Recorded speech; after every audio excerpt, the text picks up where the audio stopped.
Enak. Ini cukup enak. Ini sajian dari Swiss Bell Hotel, cabang Banjarmasin. Terus semua menikmati indahnya hiburan hotel maupun makanan yang disajikan oleh kami semua. Pesan harapan saya ke depannya semoga makin cemerlang, makin enjoy dan makin fleksibel dalam berkarir atau berusaha. Amin. Selamat makan. Sarapan guys. Selamat makan.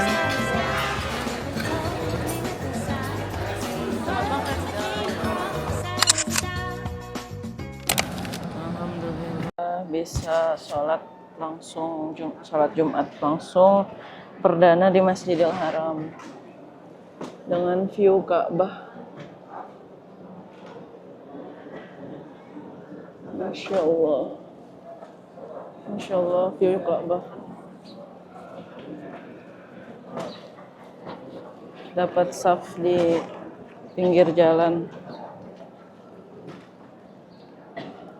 Semoga lancar sholat Jumat perdana di Masjidil Haram. Amin amin ya rabbal alamin dengan view Ka'bah. Khutbah Jumat.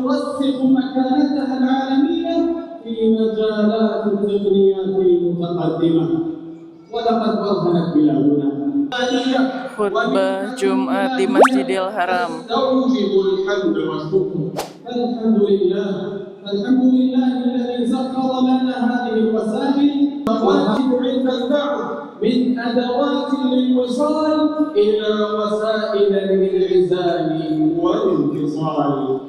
Fatara al-mar'a baina an-nas فكفى المرء بين الناس جسدا بلا قلب وجسما بلا روح يتقلب بين beberapa jabal yang bersejarah dan gunung-gunung yang mempunyai nilai sejarah di kota Mekah. Kemudian juga kita akan berkunjung ke tempat-tempat manasik dan Arafah, ya. Kemudian Muzdalifah, Mina, tempat pelontaran jamarat, dan diakhiri di tempat pengambilan miqat, yaitu Masjid Sayyidah Aisyah di Tan'im atau di Masjid Ji'rana. Opsinya ada dua. Ada 3 jabal terkenal. Yang pertama Jabal Nur, yang kedua Jabal Tur, yang ketiga Jabal Rahmah. Ya. Nah, bagaimana sejarahnya akan kita jelaskan sebentar lagi. Nah, Bapak Ibu sekalian, kita sekarang berada di kota Mekah Al-Mukarramah. Ada yang mengatakan kota Mekah ini adalah pusat dunia. Ya, Ka'bah itu adalah pusatnya dunia. Para ilmuwan meneliti bahwa perputaran tawaf non-stop 24 jam yang tidak pernah putus ini menghasilkan sebuah gelombang energi.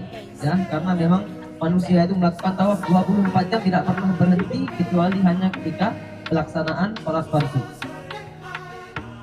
Kota Mekah ini, Bapak Ibu sekalian, jika kita kembali ke ribuan tahun, maka kita dapati kota Mekah ini tercatat di dalam kitab-kitab sejarah adalah sebuah lembah mati, ya, sangat jauh berbeda dengan kondisi yang kita lihat sekarang, dipenuhi dengan gedung-gedung pencakar langit, ya, dikunjungi oleh ratusan ribu manusia setiap harinya, ya. Maka jika kita kembali 1000 tahun yang lalu, bukan 1000 tahun yang lalu, ribuan tahun yang lalu, sebelum masa Nabi Muhammad SAW, yaitu di eranya Nabi Ibrahim, maka kota Mekah bukan seperti ini, ya, dan bahkan tidak disebut sebagai kota ataupun desa, ya, hanyalah lembah mati, lembah di mana tidak ada makhluk hidup yang bisa tinggal, bisa hidup di tempat ini. Sehingga akhirnya usaha beliau ini, perjuangan ini, ya, dikekalkan di dalam agama kita dan dijadikan sebuah syariat yang kemudian kita kenal dengan ibadah apa? Ibadah sa'i. Sa'i itu sendiri berasal dari kata sa'a yas'a, yang artinya berusaha. Ya, sa'a itu artinya berusaha dengan segenap tenaga. Sa'i terambil dari kata itu karena memang Siti Hajar berjuang sangat keras untuk mendapatkan air. Akhirnya setelah beliau berjuang untuk mencari air, Allah Subhanahu wa taala menampakkan kekuasaannya. Ya, disitulah beliau akhirnya Allah Subhanahu wa taala akhirnya mengeluarkan mata air suci yang masih mengalir sampai sekarang, yang sudah mengalir selama ribuan tahun, tidak pernah berhenti, masih bisa kita rasakan keberkahannya sampai sekarang, yaitu air Zam-Zam yang keluar dari hentakan kaki Nabi Ismail alaihissalam yang ketika itu masih bayi, yang menangis karena kehausan, ya. Nah, dari situlah akhirnya sejarah kota Mekah dimulai, ya. Ketika keluar air, maka ada kehidupan, karena air itu adalah sumber kehidupan, sebagaimana yang disebutkan di dalam Al-Quran, waja'alna minal ma'i kulla syai'in hayyun, dan kami jadikan dari air itu segala sesuatu bisa hidup. Air itu adalah sumber kehidupan, ya. Ketika ada air maka akan ada kehidupan. Kota Mekah yang awalnya lembah mati, ya, jangankan manusia, hewan pun tidak ada yang hidup di situ. Bahkan para pedagang tidak ada yang singgah di situ oleh tumbuhan. Maka sekarang aku memohon kepadamu, wahai Allah, jadikanlah hati manusia condong kepada mereka, condong kepada Nabi Ismail dan keluarganya. Artinya condong kepada kota Mekah Al-Mukarramah. Kemudian warzuqhum minas samarat, dan berkahilah mereka dengan tumbuh-tumbuhan, dengan buah-buahan, ya, dengan sayur-sayuran. Maka kita lihat sekarang kota Mekah ini kota yang makmur. Ini semua hasil dari mustajabnya doa Nabi Ibrahim alaihissalam. Bisa kita lihat tidak ada orang yang kelaparan di kota Mekah, walaupun itu orang miskin sekalipun. Lokasi tempat Rasulullah SAW bersembunyi ketika beliau hijrah ke kota Madinah Al-Munawwarah. Baik, Bapak Ibu, mari sama-sama kita turun atau enggak? Tempat di mana lokasi Gua Sur berada. Jadi Gua Surnya itu berada di puncak jabalnya. Kalau kita naik ke atas agak di belakang sedikit, ya, sampai puncak turun sedikit. Nah, disitulah lokasi guanya, ya, Gua Sur. Jadi bagaimana sejarahnya? Dulu ketika Rasulullah SAW berdakwah 13 tahun di kota Mekah, tantangan semakin berat, ya, hingga sampai pada tahap beliau itu ingin dibunuh oleh kafir Quraisy. Akhirnya datang perintah dari Allah Subhanahu wa Ta'ala untuk berhijrah. Nah, ketika itu sebagian besar sahabat sudah berhijrah, hanya tersisa beberapa orang yang mungkin sudah lansia, lemah, tidak mampu berjalan, tinggal di kota Mekah, dan beberapa sahabat setia Rasul yang masih membersamai Rasulullah SAW. Adapun sebagian besar, bisa kita katakan 80% sudah duluan berhijrah ke kota Madinah, ya, yang ini yang paling tinggi, ya. Nah, jadi singkat cerita, kafir Quraisy sudah mengatur strategi untuk membunuh Rasul, ya, sampai mereka itu seperti yang sudah kita ceritakan kemarin, mengutus setiap utusan dari setiap suku, ya, pemuda yang kekar, kuat, diberikan sebilah pedang yang tajam untuk menunggu Rasul di depan rumahnya malam hari, ya. Mereka sudah standby dari malam dengan niat apa? Ketika Rasul keluar akan mereka tusuk secara bersamaan. Rasul akan tusuk secara bersamaan, sehingga ketika Rasulullah wafat terbunuh dalam benak mereka, keluarga Rasul tidak akan berani menuntut balasan, karena yang membunuhnya adalah setiap perwakilan dari suku yang ada di kota Mekah. Namun yang namanya Rasulullah, utusan Allah, pasti berada di bawah perlindungan Allah Subhanahu wa Ta'ala, ya. Rasul Allah wahyukan, Allah berikan informasi bahwa kafir Quraisy sudah menyusun rencana untuk membunuh Rasulullah, sehingga akhirnya Rasul juga menyusun strategi, ya. Rasulullah memerintahkan sepupunya, yaitu Ali bin Abi Thalib, untuk tidur di atas ranjang beliau, di atas kasur beliau, kemudian menutupi tubuhnya dengan selimut. Nah, sehingga kafir Quraisy mereka menunggu di depan rumah Rasul, mengintip dari jendela. Mereka mengira Rasulullah masih tertidur di atas ranjang tersebut. Mereka menunggu hingga pagi, ya. Akhirnya mereka terbangun, sedangkan Rasulullah sudah keluar dari rumah, kemudian menuju rumah Abu Bakar, kemudian berangkat hijrah. Nah, ketika mereka terbangun, padahal ketika Rasul keluar, Rasul itu keluar di hadapan mereka dalam kondisi malam yang gelap, namun mata kafir Quraisy ini terhijab, ya. Bagaimana yang disebutkan di dalam surat Yasin, waja'alna min baini aydihim saddan wa min khalfihim saddan. Kami jadikan di depan mereka dan di belakang mereka penghalang. Jadi seakan-akan mereka itu buta, padahal Rasul lewat di depan mereka pada malam tersebut. Akhirnya ketika matahari terbit, ya, mereka terbangun, mereka melihat Rasulullah masih tertidur di atas ranjangnya. Akhirnya kesabaran mereka habis, mereka mendobrak pintu, menyingkap selimut. Ternyata yang berada di bawah selimut adalah Ali bin Abi Thalib, bukan Rasulullah SAW. Akhirnya rencana mereka gagal, ya. Rasulullah sudah berangkat, ya, mereka menyusun rencana kedua.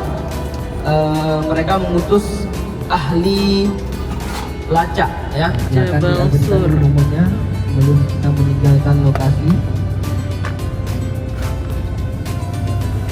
Nah, kemudian Rasulullah SAW melanjutkan perjalanan menuju kota Madinah Al-Munawwarah, yang mana setibanya di kota Madinah, sebelum tiba di kota Madinah, wukuf. Yang mana wukuf ini, seperti yang dikatakan oleh Rasul, adalah inti dari ibadah haji. Al-Hajju Arafah, kata Rasul. Haji itu intinya terletak pada wukuf di Arafah. Barang siapa yang melakukan haji kemudian meninggalkan wukuf di Arafah, maka hajinya tidak sah. Ya, jadi inti dari ibadah haji adalah wukuf di Arafah. Dan pembeda antara haji dan umrah terletak di situ. Rukun umrah ada 5, rukun haji tinggal tambahkan 1, jadi 6, yaitu wukuf di Arafah. Ya, dimulai dengan miqat, berihram dari miqat, kemudian tawaf, sa'i, ya, wukuf di Arafah, kemudian tahallul, diakhiri dengan tertib. Ya, jadi ada 6. Namun ibadah haji selain ada rukun, juga ada yang namanya wajibatul haji, wajib haji. Ya, ada rukun haji, ada wajib haji. Dua-duanya sama-sama wajib secara hukum, sama-sama harus dilakukan, tidak boleh ditinggalkan. Namun bedanya adalah rukun haji apabila tertinggal, maka esensi dari ibadah haji itu hilang. Ya, adapun wajibatul haji, wajib haji, apabila ditinggalkan, hajinya tidak akan batal, ya, tetap bisa dilanjutkan, namun wajib membayarkan. Nah, itu bedanya, ya. Di rukun haji tidak boleh ditinggalkan sama sekali, karena itu inti dari ibadah hajinya. Tawaf, sa'i, tidak ada tawaf maka tidak ada haji, dan tidak ada sa'i maka tidak ada yang namanya haji. Maka jika ada orang yang meninggalkan sa'i misalkan, kemudian dia pulang ke Indonesia, maka dia akan terus berada dalam kondisi berihram. Dia wajib kembali ke tanah suci. Yang tertib itu misalkan ketika seseorang melanggar, dia wajib yang pertama menyembelih 1 ekor kambing. Jika tidak mampu, maka dia boleh memberikan makan 6 fakir miskin. Jika tidak mampu, maka dia boleh berpuasa 3 hari. Itu namanya dam tartib. Ada yang kedua namanya dam ikhtiar, dam yang boleh dipilih. Sama saja, ada 3 pilihan, namun dari awal kita boleh memilih apakah ingin melakukannya dengan cara menyembelih kambing, atau memberi makan 6 fakir miskin, atau berpuasa. Ya, itu perbedaan. Yang pertama, jika tidak mampu, kita baru boleh berpindah kepada pilihan yang kedua. Adapun dam yang kedua, kita boleh memilih mana saja. Itu tergantung pelanggarannya. Kemudian untuk opsi menyembelih hewan itu juga terbagi kepada 2. Ada yang namanya menyembelih kambing, itu kafarat sughra. Dam kecil, ada dam besar, itu pelanggaran yang besar. Ya, yang besar itu harus atau wajib menyembelih 1 ekor unta. Ya, Gimana? Sudah bosan makan al-baik? Belum ya? Sudah kangen masakan Indonesia? Sudah kangen mie ayam? Bapak Ibu, saya yakin setelah beberapa hari di Tanah Arab begitu ya, mulai ada kerinduan dengan sedikit makanan dan cemilan Indonesia.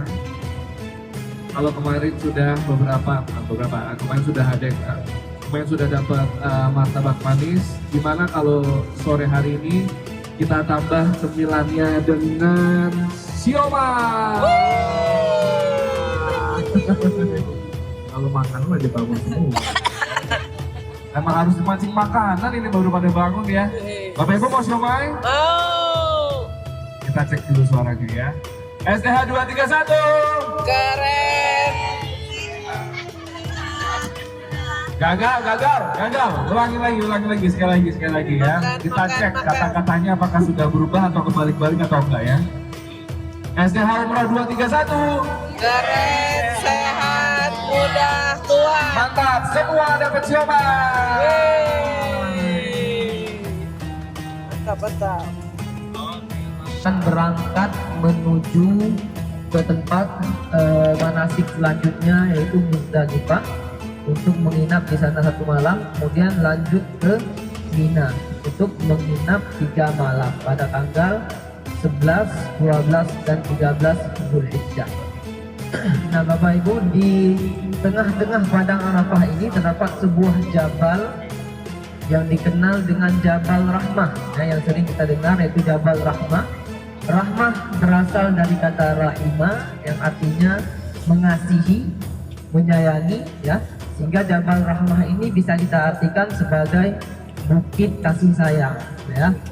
Kenapa dinamakan Jabal Rahmah? Lagi-lagi banyak versi riwayat, ya. Di antara yang masyhur yang sering kita dengar, ada yang mengatakan bahwa sebab dinamakan Jabal Rahmah karena dulunya Nabi Adam dan Siti Hawa setelah diturunkan ke bumi kemudian terpisah selama beberapa tahun, akhirnya mereka dipertemukan kembali di jabal tersebut. Nah, sehingga jabal ini kemudian dinamakan dengan Jabal Rahmah. Nah, jadi banyak jamaah yang masih single, jomblo datang ke sini berdoa untuk dapat jodoh, ya. Mereka tuh berdoa supaya dapat jodoh, tabarrukan atau tafaulan, ya, berharap mendapatkan tafaul atau harapan positif dari kejadian yang pernah terjadi di situ. Nah, makanya Bapak Ibu, bukan Bapak Ibu, Mbak sama Mas yang masih single, ya, bisa berdoa di situ. Tapi tidak dianjurkan mencoret-coret bebatuan Jabal Rahmah dengan spidol dan semisalnya, ya. Karena hal itu memang tidak dianjurkan, walaupun juga tidak dilarang, cuma tidak ada anjuran khusus. Kemudian dalam versi yang lain ada yang mengatakan kenapa Jabal Rahmah ini dinamakan Jabal Rahmah, karena Allah Subhanahu wa taala ketika jutaan jamaah haji berkumpul di sini, Allah Subhanahu wa taala menurunkan rahmat dan ampunannya, ya, menurunkan rahmat dan maghfirah di Jabal Rahmah tersebut, sehingga dinamakan dengan Jabal Rahmah. Nah, sudah kelihatan itu jabalnya di depan kita, Bapak Ibu sekalian, bukit yang ada tugu warna putih di depan sana. Ya, sebentar lagi kita akan turun, ya. Kali ini diharapkan Bapak Ibu untuk turun sebentar, ya. Kita lihat. Ini dia Jabal Rahmah, tempat pertemuan Nabi Adam dan Hawa. Di atas padang Arafah.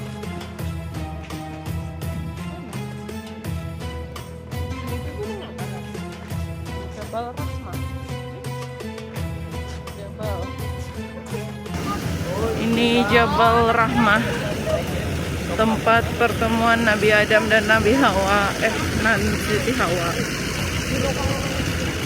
dan tempat wukuf di padang Arafah tanggal 9 Zulhijjah. Ini yang ada tubuhnya itu.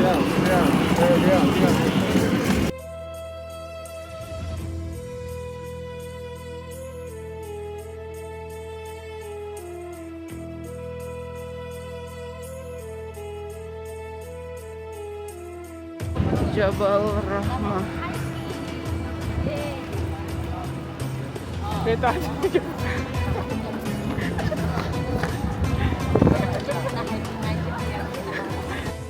Bismillahirrahmanirrahim. Ya Allah, semoga dengan ziarah hamba ke Jabal Rahmah ini Allah mudahkan jodoh, bertemu jodoh yang baik, sayang, tidak merokok, suka traveling, memiliki pekerjaan yang mapan. sahabat Haji Adam dan Hawa bertemu.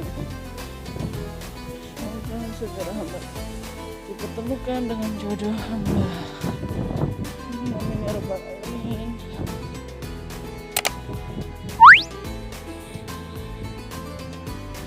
Kami mencoba naik Jabal Rahmah. Bismillahirrahmanirrahim.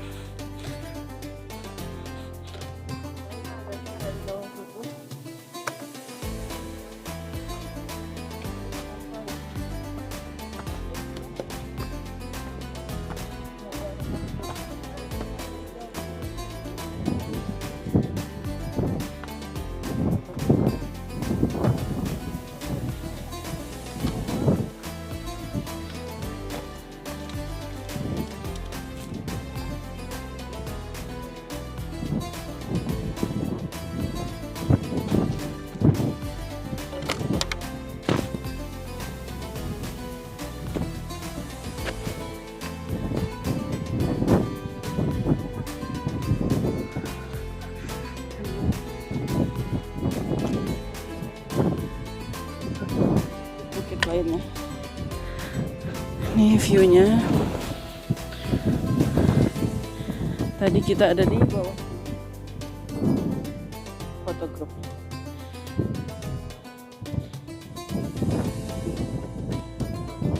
Sekarang kita sudah di sini. Masya Allah.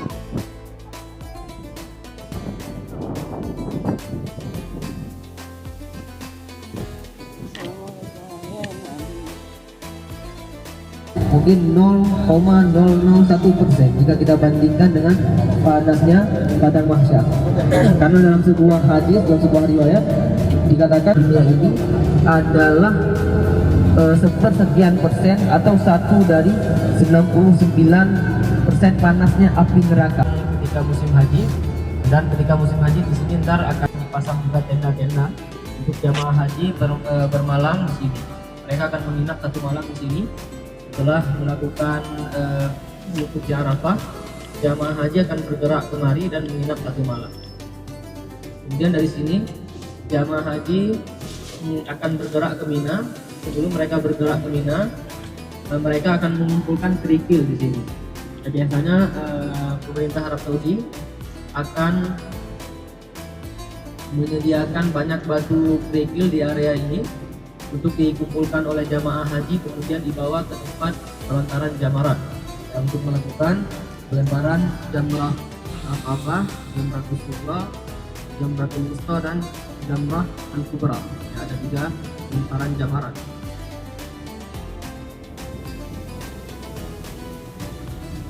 Kerikil tidak di daerah sini.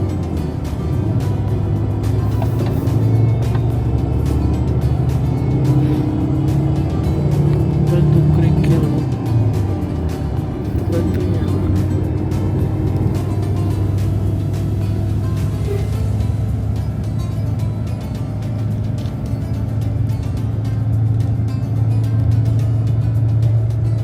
Adalah tenda-tenda Mina, ya. Walaupun sebenarnya ini masih area Musdalifah, namun sekarang sudah dijadikan bagian dari area Mina. Hasil dari ijma' para ulama, karena area Mina yang qadim, Mina yang lama itu sudah tidak mampu menampung jumlah jamaah haji, jadi sebagian area Musdalifah digunakan sebagai area Mina juga. Jadi sebelah kanan ini namanya Mina Jadid, ya, area Mina yang baru, yang mana sebenarnya ini adalah masih area Musdalifah. Disinilah para jamaah haji akan menginap selama 3 malam, dimulai dari tanggal 11, 12 dan 13 Zulhijjah. Ada baliho warna biru sebelah kiri. Nah, Mina Start Here, Hidayatul Mina. Nah, ini wilayah asli dari Mina, ya. Wilayah Mina yang sebenarnya. Kalau tadi itu wilayah perluasan, masih area Muzdalifah, cuma digunakan menjadi area Mina. Nah, menurut info yang beredar, Bapak Ibu sekalian, semua tenda-tenda Mina yang ada di sini kedepannya akan digantikan dengan bangunan permanen. apartemen. Untuk apa? Agar bisa menampung jamaah haji dengan jumlah yang lebih banyak. Ya. Jadi semua tenda-tenda di sini akan digantikan dengan bangunan permanen, bangunan bertingkat seperti apartemen. Kemudian Bapak Ibu di sebelah kiri di kaki bukit masih belum kelihatan, bentar lagi. Sebelah kiri Bapak Ibu sekalian di atas bukit ya ada kelihatan sebuah bangunan kecil bentuknya seperti kubah masjid, kelihatan Bapak Ibu di atas bukit ya pernah dua. Nah itu menurut riwayat dikatakan adalah tempat penyembelihan Nabi Ismail alaihissalam ya, ketika Nabi Ibrahim diperintahkan oleh Allah untuk menyembelih anaknya Nabi Ismail. Nah kejadiannya di situ ya, peristiwanya terjadi di situ, yang mana kemudian Nabi Ismail diganti dengan kibas ya, diganti dengan ekor domba atau kambing, yang mana di kemudian hari itu menjadi syariat ibadah kurban. Itu adalah tempat pelaksanaan lemparan jamarat. Sebelah kiri sekarang kondisinya itu kelihatan bentuknya seperti stadion. Nah itu adalah tempat pelaksanaan pelontaran jamarat ya, jamrah aqabah, jamrah sughra, wusta dan kubra. Jamaah haji setelah mabit mereka akan berangkat ke sini untuk melempar jamarat yang memakan banyak korban ya, banyak yang wafat ketika itu. Kejadiannya ketika salah koordinasi ya, dari dua sisi terowongan itu sama-sama ada jamaah yang masuk, sehingga mereka saling berhimpitan di tengah-tengah terowongan. Akhirnya ya musibah tidak bisa dihindari, banyak yang wafat termasuk jamaah Indonesia. Termasuk tadi katanya ibu dari Mbak Lintang ya juga selamat dari tragedi ini.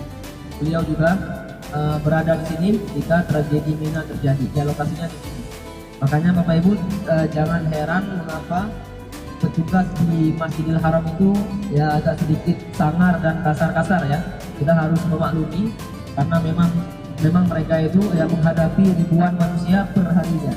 Ya, mereka harus mengatur lalu lintas di Masjidil Haram sedemikian rupa agar tidak terjadi chaos ya, agar tidak terjadi alhamdulillah dengan ini sudah selesai kita melakukan ziarah Kota Mekah. Kita sudah berkunjung ke semua tempat manasik pelaksanaan ibadah haji. Selanjutnya kita akan menuju ke Masjid Sayyidah. Assalamualaikum. Lagi catat aja ya saya. Oh ya. Hari ini insya Allah kita mau ambil mikot di Masjid Aisyah. Habis sholat maghrib mau umroh kedua.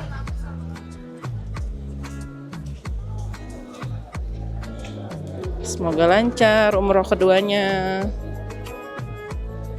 Dek.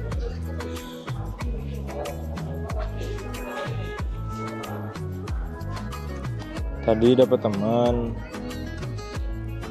dia tuh orang India, cuman tinggal di UK, kerjanya di retail. Retailnya bagian apa? Jadi ada pakaian, bukan jadi finance. Sudah tujuan apa?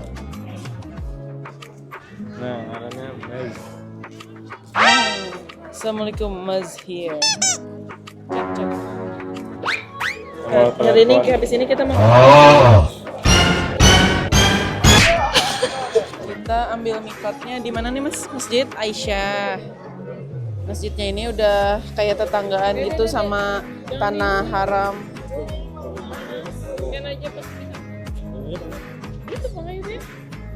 Tetanggaan sama Tanah Haram. Jadi ambil mikat di sini paling dekat dari Mekah. Gitu. Jagain mbaknya ya. Wih. Ambil mikat itu di luar Tanah Haram. Tapi ini nih tanahnya masih masuk Mekah, cuman dia Ya pokoknya mah buat anak-anak mah padang ya. mikot di sini. Mobil kita busnya di sana. Secara administrasi dia masih masuk kota Mekah, cuman sesuai syariat hadis. Dia udah bukan batasnya lah. Jadi bisa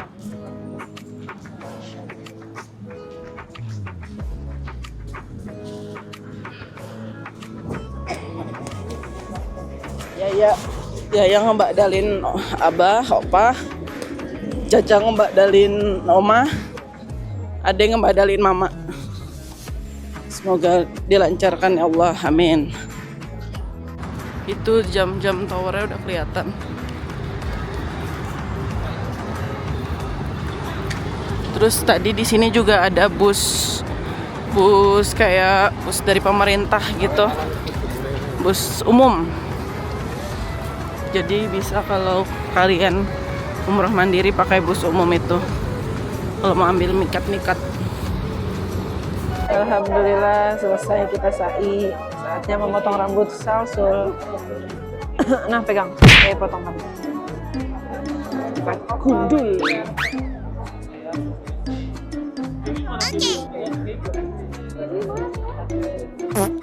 Mana rambutnya? Aduh bau banget, aduh angel iki wes angel.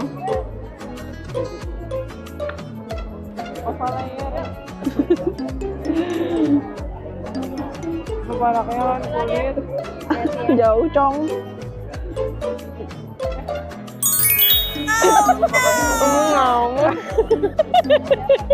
Ini bagus. Ini sangiti. Tukang potongnya kan itu bagus. Ya lagi. Pegang. Buang ah. Kada potong ah. Buang cepet itu ditungguin. Kelihatan Ustadz. Ya, hati-hati. Masuk Caca ke dalam kepala. Masuk. Ada barongsai. Oh, geli.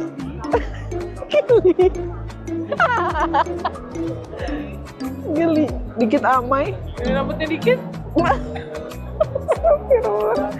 Ini rambutku. Insyaallah. Ade mana ya? Alhamdulillah sudah selesai rangkaian ibadah umroh kedua kita. Alhamdulillah. Ade dari mana sih, Say? Terus Ade cepat. Ade nambah seputaran. Kedua putaran. Soalnya Ade di depan Ustadz. Mau bentukan apa? Di depan kan di belakang. Ya, kaget-kagetnya. Ya udah. Semoga amal ibadah mana yayanya?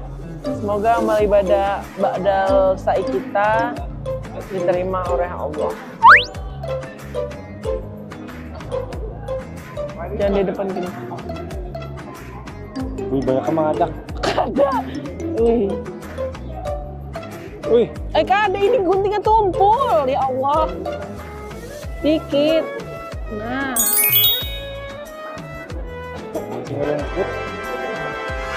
Tipenya kayak ini nah guntingnya nah. Tapi dikit.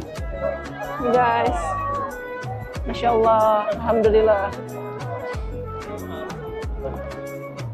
Nih pegang. Jadi di sini juga disediain potong rambut gratis. Yang mau gundul bisa di sini.